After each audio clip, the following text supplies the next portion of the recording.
president, at a minimum, he could have waited a few hours.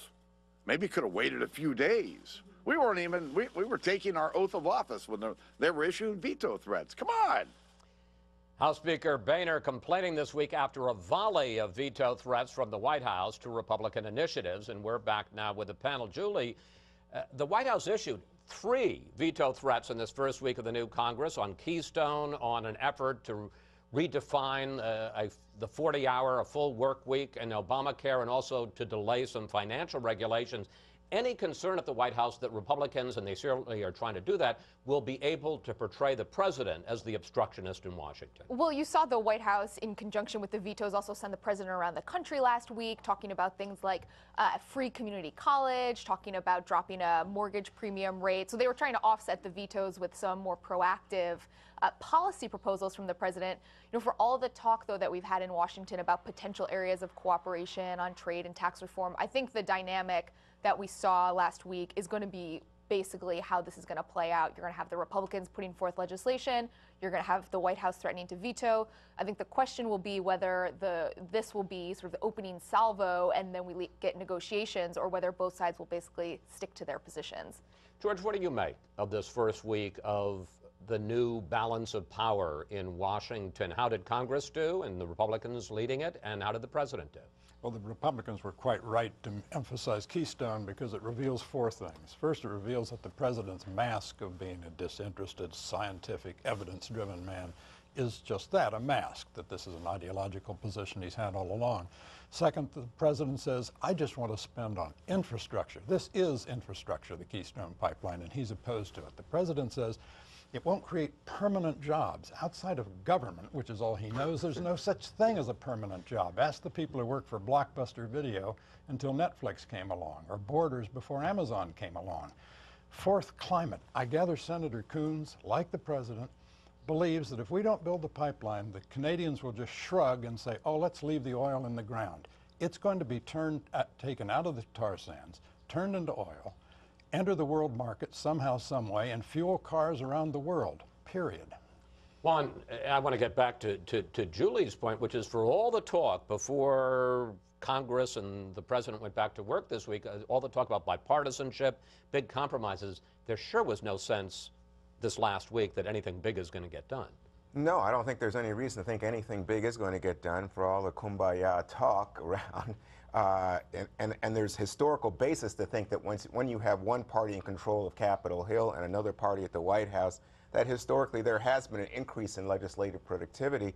But at the moment, we live in an age of such stark polarization, Chris, I don't think that you have seen the basic elements change with the Republicans taking control of the Hill.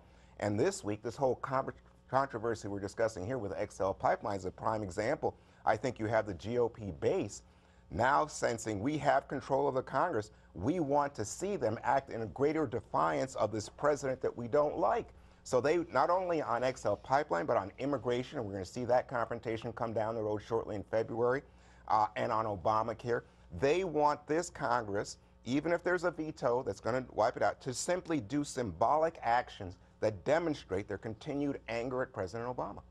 Carl, I know you want to weigh in that, but I got to switch subjects on you because there was also some very interesting political news this week with Mitt Romney on Friday talking to donors and making it clear and asking them to spread the word that he is seriously considering another run for president.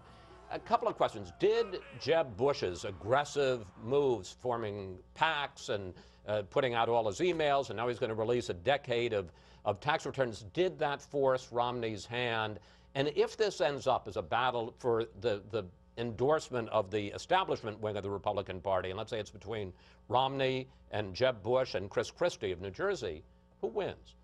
Well, I'm not certain one event prompted this. There have been a lot of events. I mean, you had Jeb, but you also had Marco Rubio saying it doesn't matter if Jeb runs or not, I'm going to make an independent decision. You had Chris Christie making moves, Rand Paul making moves, talk about Scott Walker, lots of conversation going on. And I think it may have been all of that combined that had caused Governor Romney to say, I'm interested again. It's a little bit mystifying in this respect. If he believes that Friday, then we better see in the next couple of weeks some significant steps towards making a run. Otherwise, people are going to say he wasn't really serious about it. So, and what would that be? well, I'm filing some kind of a committee that allows him to move around the country. But, you know, look, there are a dozen different ways to do this. Jeb Bush did it in essence by saying, I'm going to let you read 250,000 emails. That's it signified an interest. So there were going to have to be some steps taken by Governor Romney and his people that would say this was a serious comment, not merely a conversation with 30 people in New York City. But you know, you talk about all these other candidates, Marco Rubio and Rand Paul, and maybe I'm wrong, and correct me if I am on that. A lot of people, I think the conventional wisdom is that Jeb Bush and Mitt Romney would be going for the same part of the Republican Party in terms of money, in terms of organization.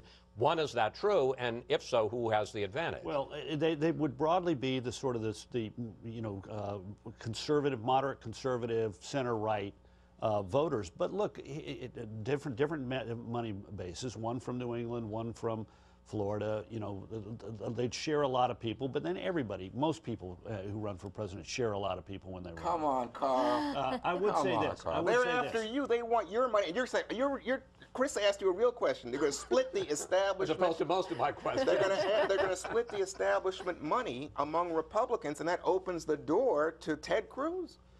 You know, look, first of all, these guys are both capable of raising a lot of money, regardless of whether the other one is in the race. And then the second thing that I'd say is this is going to be a really unusual race from this perspective. Nothing is foreordained. There's no front runner. The front runner in the CNN poll was Jeb Bush with 23%. This was when Romney was not considered a candidate.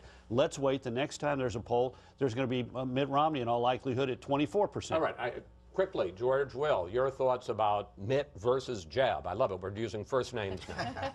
Well, if the country is suffering dynasty fatigue, this will certainly test that, because Romney, son of a governor, Jeb Bush, son of everybody, as far as I can tell. It seems to me the country hankers for some, to use the president's phrase, new car smell, and I don't see it in those two. And you think Midwestern governors, right? I'm all for the Midwest. You know, men are men, and I am from. We are out of time. Thank you, panel. But keep that thought. See you next week.